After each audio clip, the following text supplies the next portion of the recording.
ખોડિયાણા જિલ્લામાં ભાજપના નેતા પર ગંભીર આક્ષેપો ખેડૂતો દ્વારા કરવામાં આવી રહ્યા છે ને તેમની વડીલો પાર્જિત જમીન ખાલી કરાવવા માટે દબાણ કરવામાં આવતું હોય, લેન્ડ ગ્રેબિંગની ફરિયાદ નોંધાવી દેવામાં આવશે તેવી ધમકી આપવામાં આવતી હોય તેને લઈને હાલ ખોડિયાણા ગામના ગ્રામજનો અને તે ખેડૂત જે આ કેસના ફરિયાદી છે તેઓ મામલતદાર કચેરીએ પહોંચ્યા ને સમગ્ર ઘટના મામલે આધાર પુરાવા રજૂ કર્યા। શું આખો મામલો છે, શું આક્ષેપ કોના પર લગાવવામાં આવી રહ્યા છે, વિગતે વાત કરી। વૈષ્ણવજન તો તેને કહીએ જે પીડ પરાઈ જાનાને રે। દર્શક મિત્રો, નવજીવન ન્યૂઝમાં આપનું સ્વાગત છે। હું છું ફૈઝાન।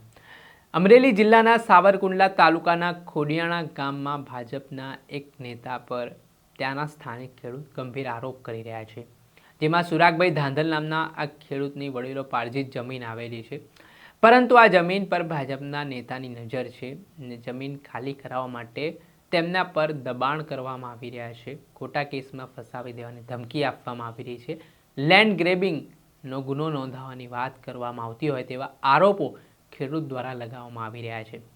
આ પરિસ્થિતિના પગલે ખોડિયાણા ગામના ગ્રામજનો અને જે સુરાગભાઈ ધાંધલ નામના ખેડૂત છે તેમને દ્વારા આ સમગ્ર ઘટના મામલે મામલતદાર કચેરીએ આવેદનપત્ર પાઠવીને ન્યાય અપાવવાની માંગ કરી છે અને જે આખી જે સ્થિતિ વકરી છે તે મામલાને લઈને જે ખેડૂતને ધમકી આપવામાં આવી રહી છે તેને લઈને હવે મામલો બીચક્યો છે।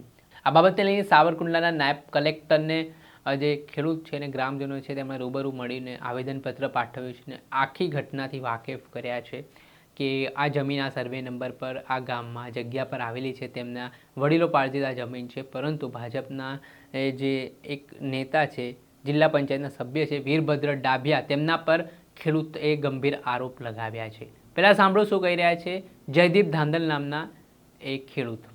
મારું નામ જયદીપ ભૂપતભાઈ ધાદલ, ગામ ખોડિયાણા, તાલુકો સાવરકુંડલા, જિલ્લો અમરેલી। ખોડિયાણાના અમે રહેવાસી છીએ। 7 પૈકી એકની અમારી જમીન આવેલી છે। અમારી જમીનમાં વીરભદ્રભાઈ વલ્કુભાઈ ડાભિયા, ગામ સતડિયા નામના વ્યક્તિએ 7 બાર ઉપર અમારા ગામમાં કોઈ પણ જમીન રાખેલી છે, સ્થળ બતાવ્યા વિના, અને અમારી જમીન ઉપર અમને એમ કહે છે કે આમાં અમારી જમીન આવી છે। અમારી વડીલો પાર્જિત ખેતી છે, અમે વર્ષોથી પેઢીવારથી અમે આ જમીન વાવીએ છીએ, અને અમારી ઉપર ખોટા કેસ કરે છે, દબાવ કરે છે, અને અમને એમ કહે છે કે ભાજપના સદસ્ય છે હું, તમે તો મારી સામું કાંઈ કરશો, ખોટી રીતના તમને હેરાનગતિ કરીને હલવાડી દે, અને અવારનવાર આવીને ભાજ્યાને ધમકી આપે છે, અમને હેરાનગતિ કરે છે। અમે બધા અમારા પુરાવા રજૂ કરીએ છીએ, છતાં પણ કોઈ સાંભળતું નથી, અને અમને કલેક્ટર ઓફિસ પ્રાંતમાં બોલાવ્યા તો અમે ત્યાં ગયા કે ભાઈ તમારા યોગ્ય પુરાવા રજૂ કરો અને તમે મૌખિક રીતે આવો। અમે આવ્યા તો એ સાહેબે અમને અમારા કોઈ પુરાવા સ્વીકાર્યા નથી, અમારો કોઈ જવાબ લીધો નથી, અને અમને એવું કીધું કે તમે કાંઈ બોલો મને કે તમારી ઉપર લેન્ડ ગ્રેબિંગ દાખલ કરી દઈશું અને તમે બહાર વ્યા જાઓ। અમે બહાર કાઢી દીધા, અને આ લોકોને એમ કે તમારી જમીન તમે તાર માપી લેજો કાલે સવારમાં જઈને એમ। તો અમારી વડીલો પાર્જિત ખેતી છે, અમે વર્ષોથી વાવી છીએ, અમારી પાસે 22 વીઘાનો નંબર છે। અત્યારે અમારી પાસે કુલ જમીન મૂળ 10 વીઘા છે, અમારો પોતાનો કબજો ઘટે છે, અને અમારી ગામમાં આવું બધાય પાસે છે કે કઈ 7 પૈકી એકની હોય કે 8 પૈકી એકની હોય, તો જમીન અહીંયા હોય તો વાવતા બીજે હોય, પણ વર્ષોથી આ બધા અમે ગામ શાંતિજનકથી વાવીએ છીએ। અમે કોઈને કોઈ છેડતી કરતા નથી, પણ બહારના લોકો પૈસા થોડાક ભાવે ખરીદી અને પૈસા બનાવવા હાટુથી અમારી સત્તાના બળે અમારી પાસેથી આંચકી લેવા માંગે છે। આવું અવારનવાર કરે છે અમારી ઉપર, અને 2 મહિનાથી સતત અમને હેરાનગતિ કરે છે।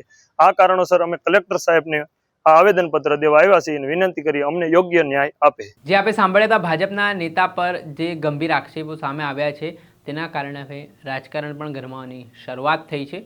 હવે આ મામલે વીરભદ્ર ડાભિયા સામે જે આક્ષેપ થયા છે તે મુજબ તેઓ શું ખુલાસો કરે છે તે જોવું રહ્યું, પણ આ ગંભીર આક્ષેપો ખેડૂતના મનાઈ રહ્યા છે।